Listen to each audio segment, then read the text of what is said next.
The mining tunnels on planet Delta 9 were always quiet at night. Cold air moved slowly through the metal walls. The lights buzzed with a soft hum. Far below the surface of the colony, a man named Eli Trent walked alone with a tool bag in one hand and a scanner in the other. He was a repair technician, and he had been called to fix a broken power node deep in Sector 12. Most workers avoided that part of the tunnels because of strange noises that came from the dark corners. But Eli was not afraid. He had walked these paths many times and trusted his scanner to warn him if anything was nearby. The scanner beeped softly, showing no signs of movement, only empty space around him.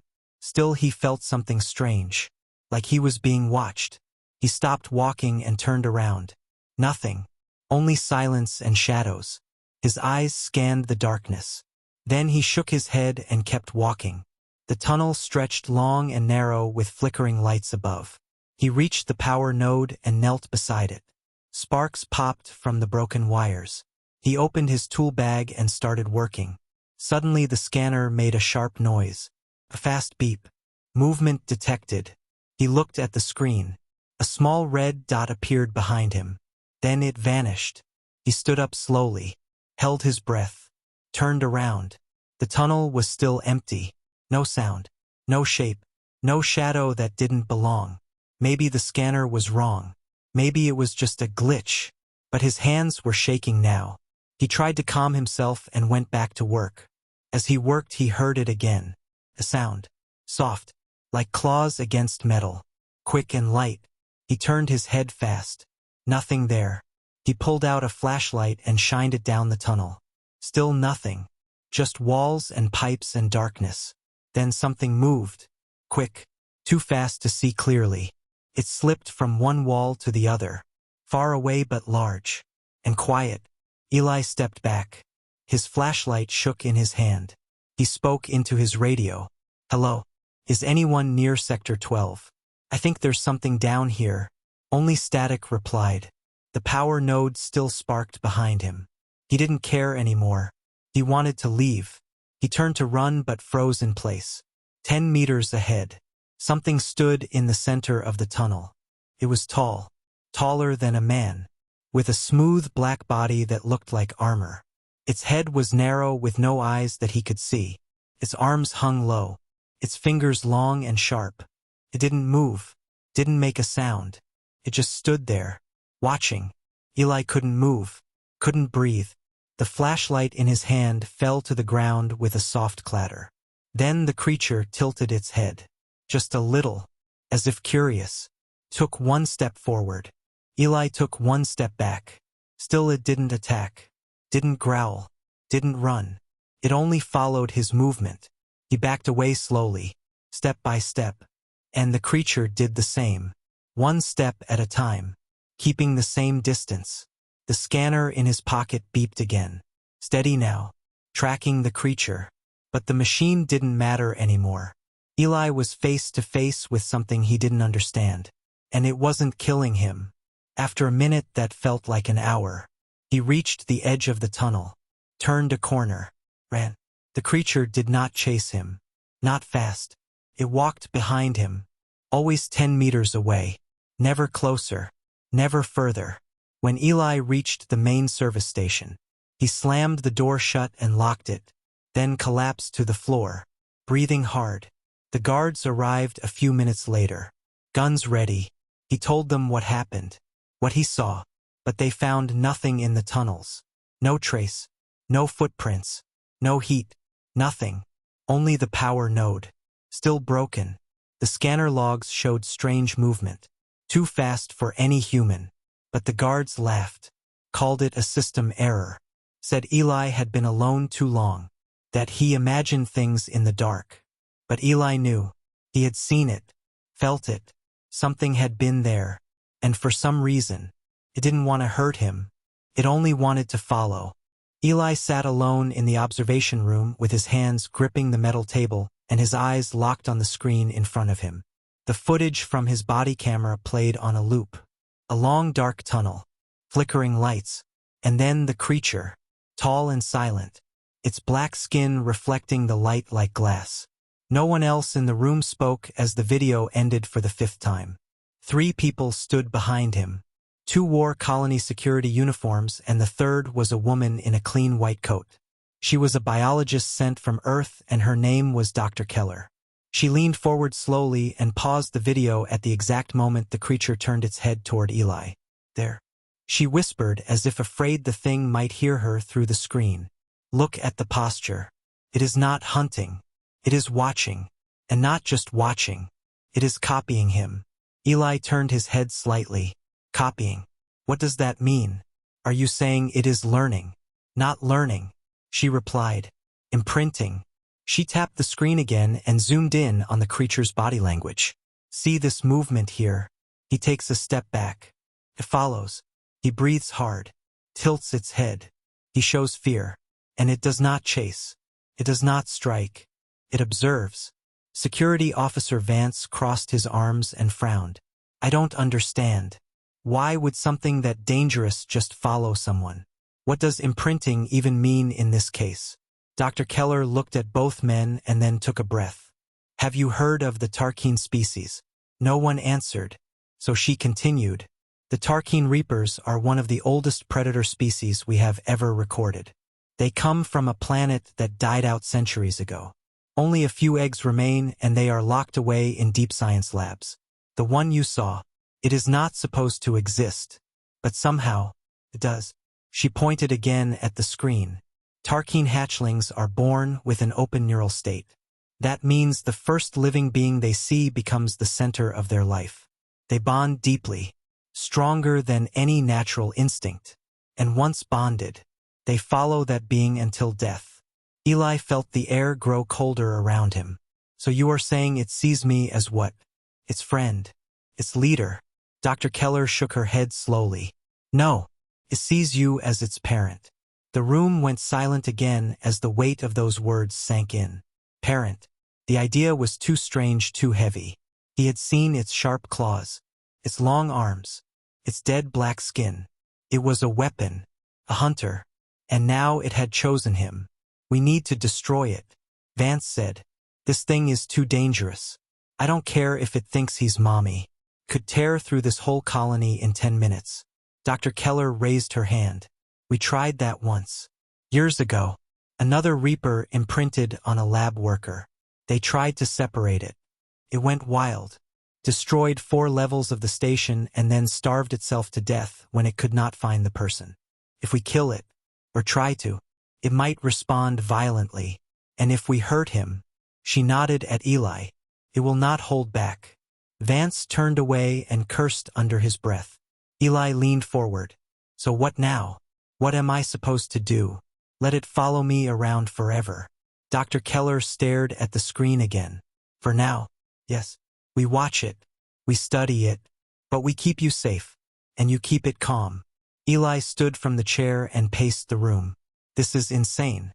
I fix broken machines. I don't babysit alien predators."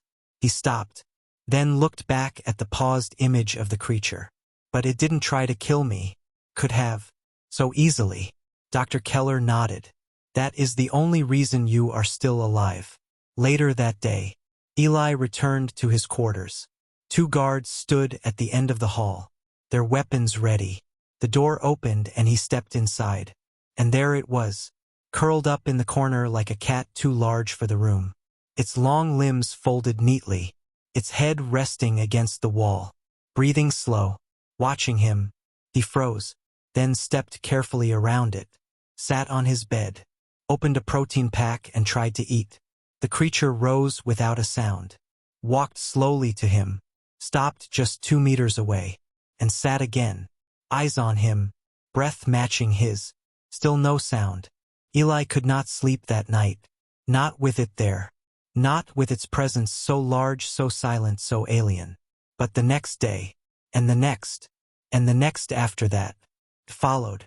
It walked behind him in the hall, waited outside the restroom, stood near him in the workshop, even growled when someone got too close. People began to avoid him, stare at him, talk in whispers. The man with the shadow, the one with the beast. Children cried when they saw it. One fainted. A worker dropped a tray and ran when it stared at him for too long. It didn't do anything wrong. Not yet, but its presence made everything feel wrong. The colony leaders held a meeting. They argued and shouted and worried about the danger, about the fear spreading among the people. Eli was called in. He sat at the end of the long table. The Reaper stood just outside the glass wall, still watching, always watching. "We cannot keep this up," one leader said. "We are risking everything by allowing this creature to stay. We could send him to the surface." Someone else offered. "Isolate them. Keep them away from the population." Eli listened but said nothing for a long time. Then he looked at them all and spoke quietly. "I didn't ask for this. I don't want this. But it follows me, and I don't think it will stop." He paused, then added, "And if you try to take it away, you better be ready to lose everything." The room went quiet again. No one had an answer. That night, Eli sat alone in his room, the creature beside him. It did not sleep. It did not blink. It only watched him, and somewhere deep inside its alien brain, it believed it had found home. The cold lights above the colony lab blinked without rhythm, casting long shadows across the white floor. Dr. Keller stood near a tall glass tank where a hologram spun slowly in the air. It showed the creature, the Tarkine Reaper, its body long and sleek, its tail sharp and flexible, its hands like blades, its legs bent backward for speed, and its head shaped like an arrow with no mouth and no eyes. Around the room, 3 young scientists took notes on old tablets. None of them spoke. Their eyes stayed on the creature's shape. Even the hologram made them nervous. Dr. Keller touched the screen and the image turned red. "This," she said quietly, "is not just an animal. It is something made for survival. Every part of it. Designed by nature or something else to chase, catch, and kill." The hologram zoomed in on the creature's claws. "They can cut steel," she continued. "Its tail can break stone, can smell fear across a battlefield. And once it locks onto a target, it does not stop." She moved to a new screen. This one showed a map of the Tarkine homeworld. Now nothing but a dead rock floating near a red sun. The planet was once full of life. Forests that moved, mountains that breathed gas, seas filled with beasts the size of buildings. But then the Reapers came. Not in ships, not in armies. They were born there, naturally, slowly, over time, until they ruled every corner of the planet. Nothing hunted them. Nothing stood against them. Even each other. They never fought, never attacked their own, because they were born to follow one. And only one. The scientists looked confused. One raised her hand. "Why would a predator evolve to bond? Wouldn't that make it weak?" Dr. Keller shook her head. "That is what makes it strong. Chooses a leader. One it will never betray. And it gives everything to protect that leader." She turned off the hologram and walked toward the door. It imprinted on Eli. So now, Eli decides how dangerous it becomes. Across the colony, Eli sat alone in the garden dome. It was the only place the air felt real. The trees were fake. The grass too. But the sky was wide and painted with soft lights to feel like dawn. He sat on a bench, eyes closed, listening to the hum of machines beneath the soil. The Reaper sat 10 steps away, still as stone. Its long tail curled around its legs. Its head tilted slightly like always. It had not eaten. Not once. Not even water. Dr. Keller said it absorbed energy from heat and motion. That it could survive without food for months, maybe years. But still it stayed. Watching. Always watching. Eli opened his eyes and looked at it. His voice low. "Do you even understand what I am? Do you know you scare everyone? Do you care?" The creature made no sound. No reply. "You could leave," he said. "You could walk into the forest. Go somewhere else." It stood and took 3 slow steps forward. Then sat again.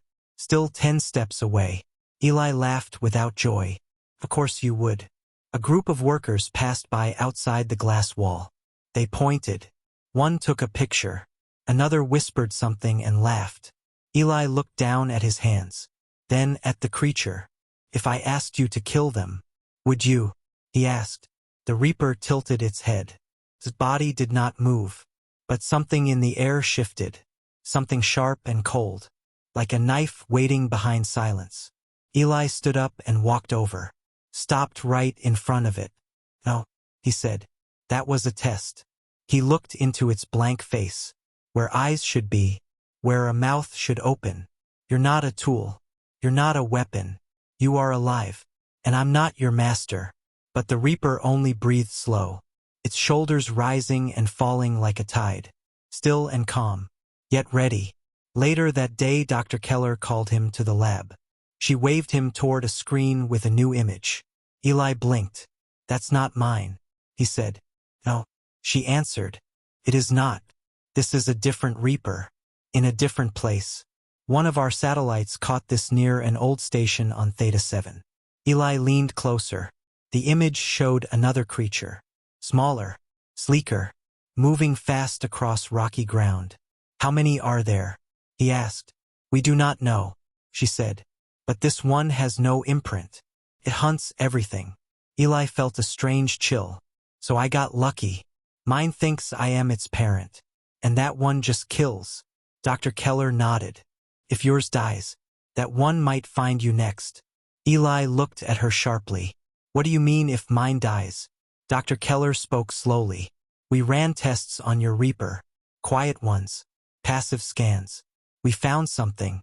It is dying." Eli froze. "How?" "The imprint link is strong, but it is not complete. Something about its birth was broken. If the bond breaks fully, it will go mad, or it will fade. And if that happens, it will call out to others." Eli stepped back, his voice tight. "You're telling me I'm keeping a living beacon for every killer like it in space?" "Yes," she said. "But that also means we can learn. And maybe we can stop the others." He turned to leave, then stopped at the door. "If you had to choose between saving it or saving this colony, what would you do?" Dr. Keller looked at him, but said nothing. That night Eli sat on the floor of his room, the Reaper beside him. No words, no sounds, just silence between them. He looked at its hands, its shape, its stillness. Then slowly, he reached out, placed his hand on its arm. Warm, not cold, not hard. And it moved, one finger, touching his hand gently, almost like a child. The sun lamps above the colony glowed a soft orange as morning came through the glass of the dome. People moved through the halls quietly as always, but now they kept glancing over their shoulders. Some walked faster, some changed directions. Some simply stopped and waited until the path was clear. Because Eli Trent was coming, and it was always behind him. The Tarkine Reaper moved like a shadow pulled by invisible strings. Silent, balanced, flowing like liquid through metal halls. It walked behind Eli at the same distance every time. 10 steps. Not closer, not further. Always watching.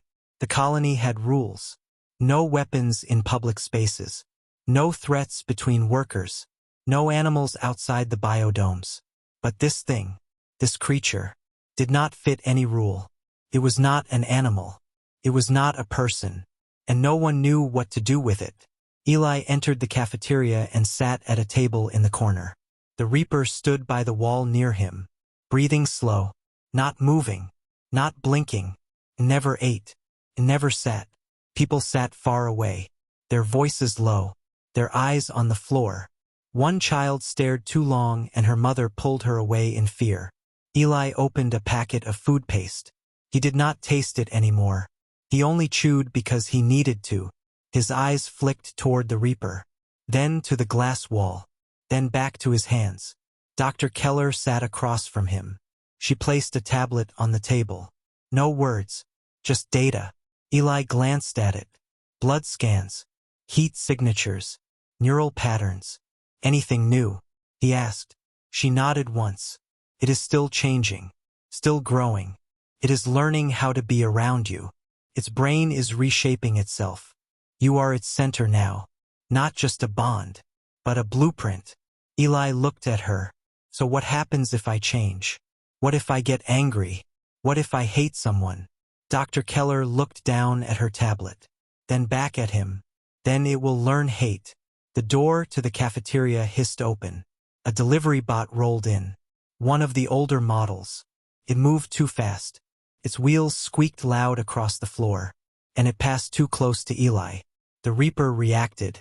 It turned with sharp grace, moved 3 steps, raised one claw, and slashed. The robot split in 2. Metal parts clattered against the wall. Sparks flew. People screamed. The Reaper returned to its place by the wall. Silent again. Still again. As if nothing had happened. The room was empty in seconds. Except for Eli, Dr. Keller, and the broken machine. Guards came running. Guns raised. Voices loud. Eli stood. Raised his hands. Told them to stop. To lower their weapons. To calm down. The Reaper did not move. But the guards stayed ready. One of them shouted, "This is a threat to the colony. We cannot let this go on." Eli turned to Dr. Keller. "You saw it. It only reacted. The bot got too close." She nodded, but her face was pale. Her hands tight around the tablet. Later that day, a meeting was called. The room was full. Leaders, scientists, security, engineers, and Eli, sitting alone at the end of the long table. The Reaper was not allowed inside. He stood behind the glass wall, watching as always. The head of security slammed a fist on the table. "This cannot continue. This creature is dangerous. It killed a robot today.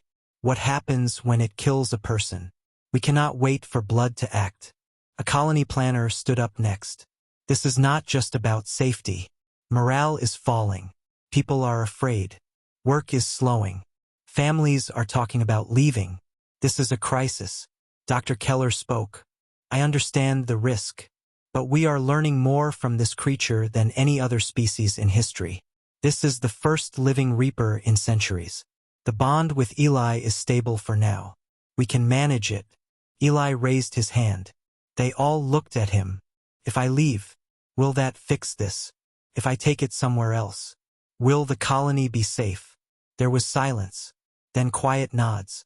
Eli stood slowly, his voice low. "Then prepare a shuttle. I will go." The next day, a small ship waited on landing pad 7.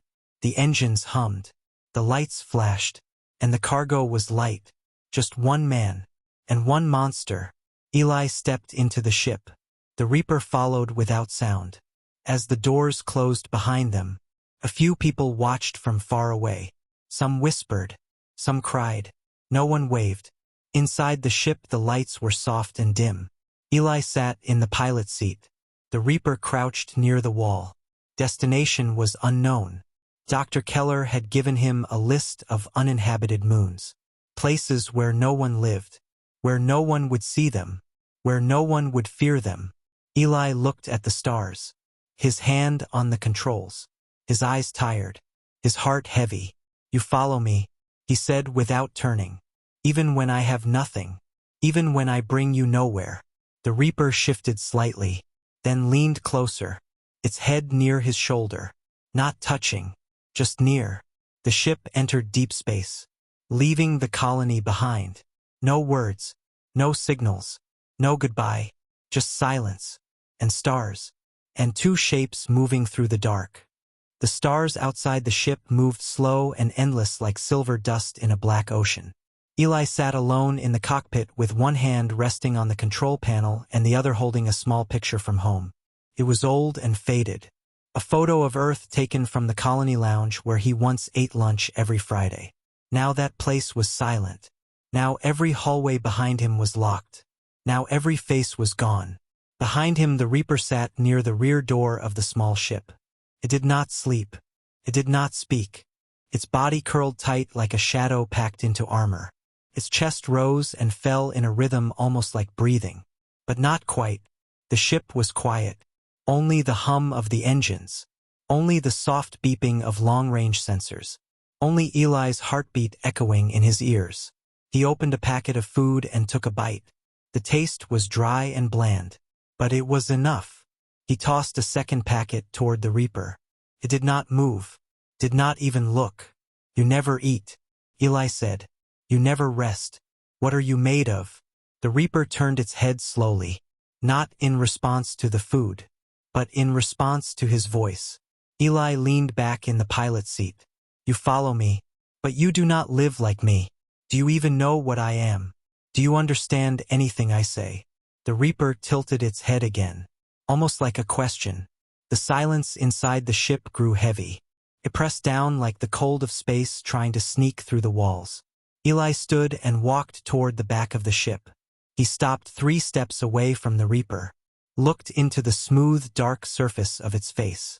No mouth, no eyes, no nose, only a single line of small dots where its brain connected to its senses. What do you see? What do you feel? Why me? The Reaper reached out one hand, slow, careful, and touched Eli's chest, right over his heart, then pulled its hand away. Eli stepped back, his breath sharp, his chest tight. That night, or what counted as night in deep space, Eli slept on the narrow bed fixed to the wall. The Reaper did not move from its spot. Time passed, hours, then days. Eli watched the logs, watched the scans, watched the long line of stars pass them by.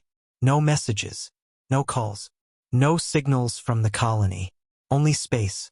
On the 5th day, the alarms woke him. A sharp sound, flashing red lights, a voice from the ship's system echoing across the walls. Warning, unregistered vessel detected. Possible hostile action. Prepare for impact. Eli jumped to the controls. His hands moved fast, pulled up the data, zoomed in on the radar. A ship, small, fast, not a colony design. Pirates, they moved in quick, faster than expected. Within seconds, they were close enough to jam his signal. No time to run, no time to hide. The Reaper stood without a word.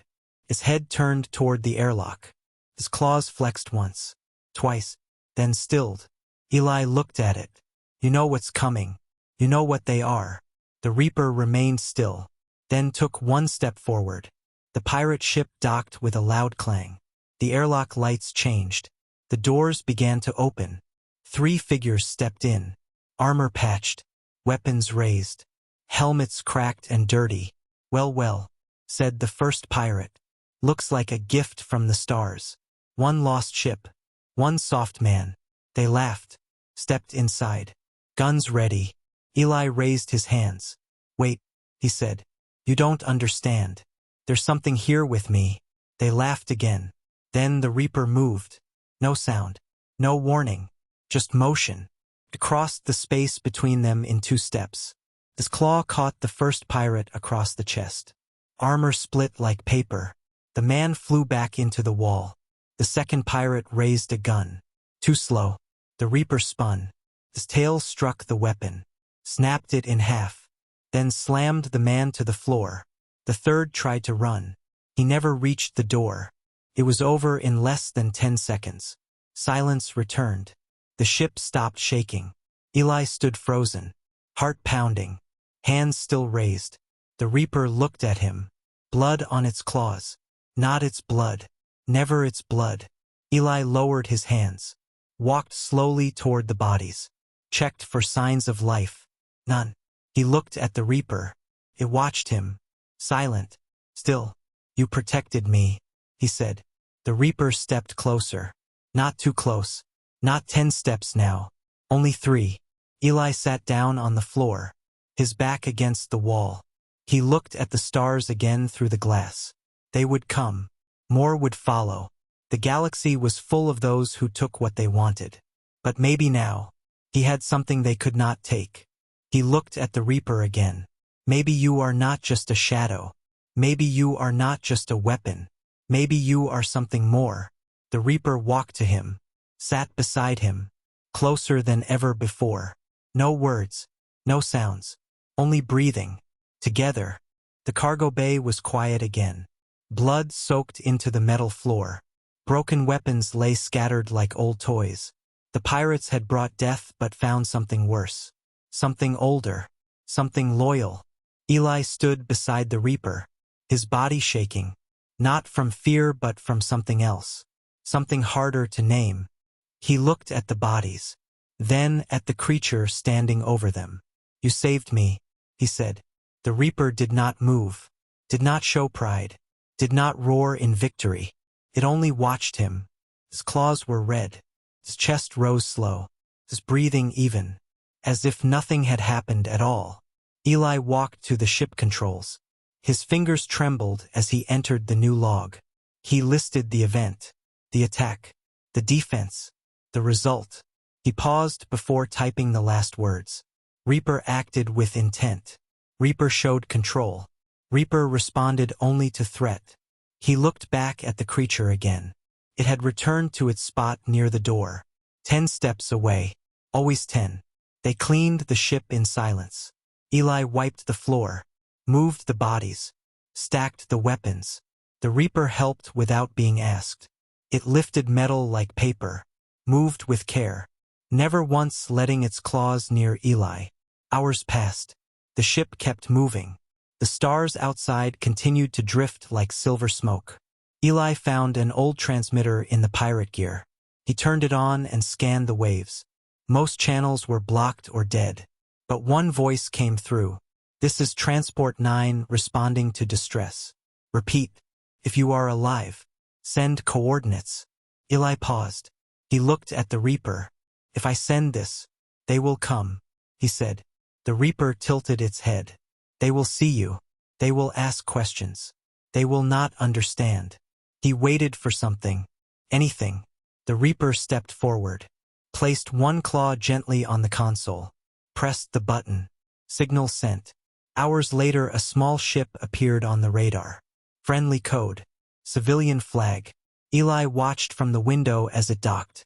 He stood near the Reaper, heart heavy, mind full. 2 people stepped off the rescue ship. A woman and a man. No weapons. No suits. Just bright jackets and confused eyes. They looked at the Reaper, then at Eli, then back at the Reaper. "You sent the signal?" the woman asked. Eli nodded. "Yes." "You alone?" "No." He pointed. "Not alone." They stayed near the door, their hands twitching near their belts. Eli raised his voice. "It will not hurt you. Saved me." They looked unsure. They looked afraid. But they stepped closer. "Tell us what happened." The man said. Eli told them. The attack. The fight. The end. "And the Reaper?" they asked. "What is it?" "My protector," he said. The woman pulled out a scanner. It beeped fast. Too fast. She frowned. "This thing has power levels higher than any recorded species. How is it calm?" "It is not just calm," Eli said. "It is focused. On me." The man leaned closer to the Reaper, then stopped. "I can see it breathing. But it has no lungs." "How does it breathe?" Eli did not answer. The Reaper turned its head toward the man. Just one small tilt. The man stepped back quickly. The woman whispered, "This is not a pet. This is not a machine. This is something else." They left soon after. Promised to send help. Promised to report the incident to Central Command. As the rescue ship left, Eli sat near the window again, the Reaper beside him. "You knew they would not understand," he said. The Reaper said nothing, only kept watch. Later that cycle, more ships came. Not 1, not 2, but 5. Big ones. Military class. Eli knew this was not rescue. This was response. He stood by the door, waited as the ships docked, watched as soldiers stepped out in rows. Guns ready, eyes hard. They saw the Reaper and froze. "Do not fire," Eli shouted. "It is not a threat. It is with me." The soldiers did not lower their weapons. Then a woman in silver armor stepped forward. She had no fear in her eyes, only calculation. "I am Commander Rel," she said. "You are Eli Trent." "Yes." "That thing behind you. It is under your control." "No. It is not a machine. It is not a tool." "Then what is it?" "It is mine, and I am its." Commander Rel narrowed her eyes. "You say it saved you." "Yes." "You say it follows you. Always." "Then prove it. Tell it to kneel." Eli looked at the Reaper. He did not speak. He did not command. He simply lowered himself slowly to one knee. And the Reaper mirrored him. Knee to metal, claws down, head lowered. Commander Rel raised one hand. The soldiers lowered their weapons. She walked closer, stared at the creature. No anger, no fear. She looked at Eli again. You are bonded. It is not a rumor. It is not a mistake. No. She turned to her officers. Log it. Full record. No action without my word. She faced Eli again. You are coming with us. Where? To Earth. Why? Because the stars are watching. Because the Reapers are not extinct. Because the galaxy is changing. And you are at the center of it. Eli looked at the Reaper. Then he nodded. Together, they stepped onto the transport. Side by side. Man and monster. Or maybe, not a monster at all. Just something old. Something loyal. Something that had waited 1,000 years for a reason to protect again. The sky above Earth was gray with low clouds moving like slow rivers across the heavens. Rain fell soft and cold across the landing pad as the military transport ship touched down with a hiss of steam and light.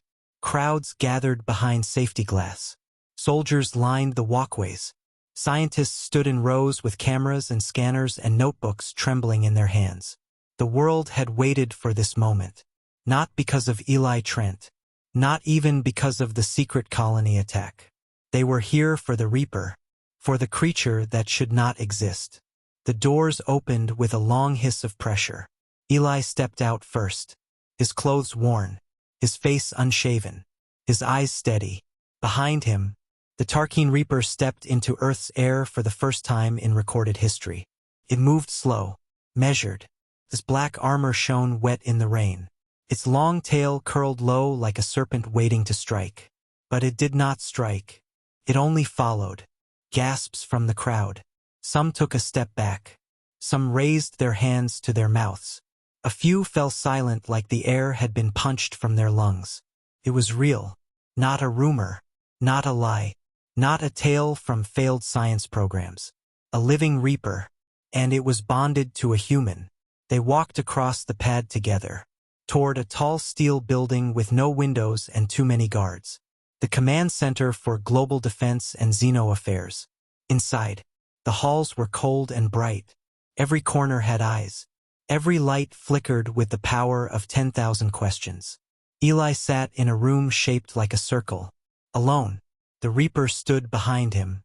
Unmoving, a wall slid open. A panel of officials entered. Men and women dressed in black and blue. Faces sharp, voices quiet. Tell us everything. One of them said. So Eli did.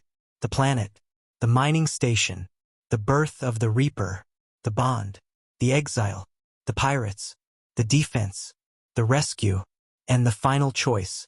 He spoke slow, simple, without trying to sound like a hero, only like someone who had lived through something no one was ready for. They listened, took notes, asked questions. Is it dangerous? Yes. Can it kill? Yes. Will it kill? Only if I am in danger. Can we study it? You can try, but you will not understand it without me. They glanced at one another.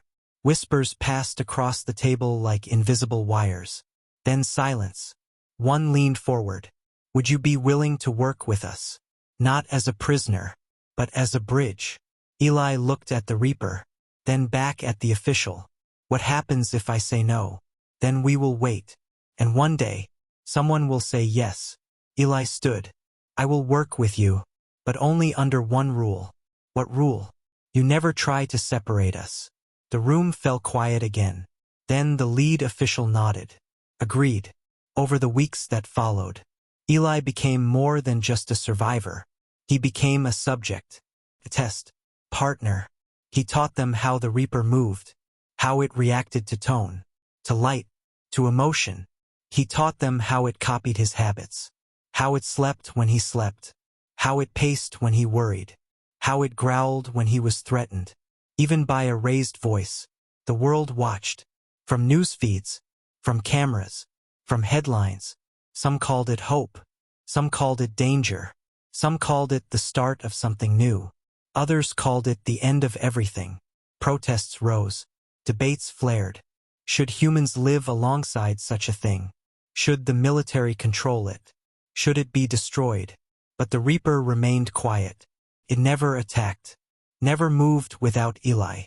Never harmed a single person. Until the mission.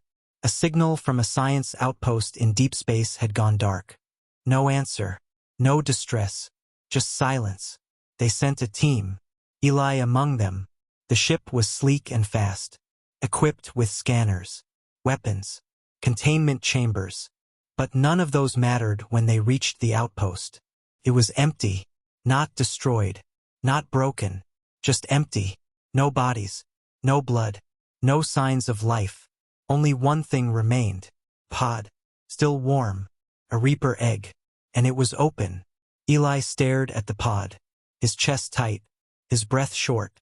This one. He whispered. This one never imprinted. The crew looked around. Weapons ready. Eyes wide. We need to leave. Eli said. Now. But the lights cut out. The doors locked. And then, from the dark, a sound. Not like his Reaper. Not controlled. Not calm. This one was wild. It moved through the halls like fire. Fast. Sharp. Unseen. One crew member vanished in seconds. Another screamed before silence took him. Eli and his Reaper stood back to back. The creature hissed. Low and long. A sound Eli had never heard from it before. A challenge. The wild Reaper emerged. Smaller. Faster. Its claws red with fresh blood. Its body shaking with rage. Charged. But Eli's Reaper met it head-on. The clash was chaos. Metal tore. Walls cracked. Sparks flew. Eli shouted, but neither creature heard him. They moved like lightning. Claws against claws. Tail against tail. But one had purpose. The other had pain. One had a bond. The other had none. In the end, bond was stronger. The wild one fell. Not dead, but broken. Twitching. Bleeding. Alone. Eli's Reaper stood over it. Chest rising fast. Then stepped back. Let it live. Eli said. Maybe one day, it will find someone too. They left the outpost. The wild Reaper left behind. Locked inside. Sleeping. Maybe dreaming. Back on Earth. Eli stood before another panel. Another room full of questions. How did you stop it? They asked. I didn't. Then how? They didn't know what love was. Mine does. The world listened. Some were afraid. But others began to wonder. What if this was the future? Not war. Not fear. But something ancient made new again. A bond between species. Not by power, but by choice. And somewhere far away, on another broken world, a second egg began to crack. And something inside was already listening for footsteps. Already waiting for the first voice it would ever hear. Already searching for someone to follow.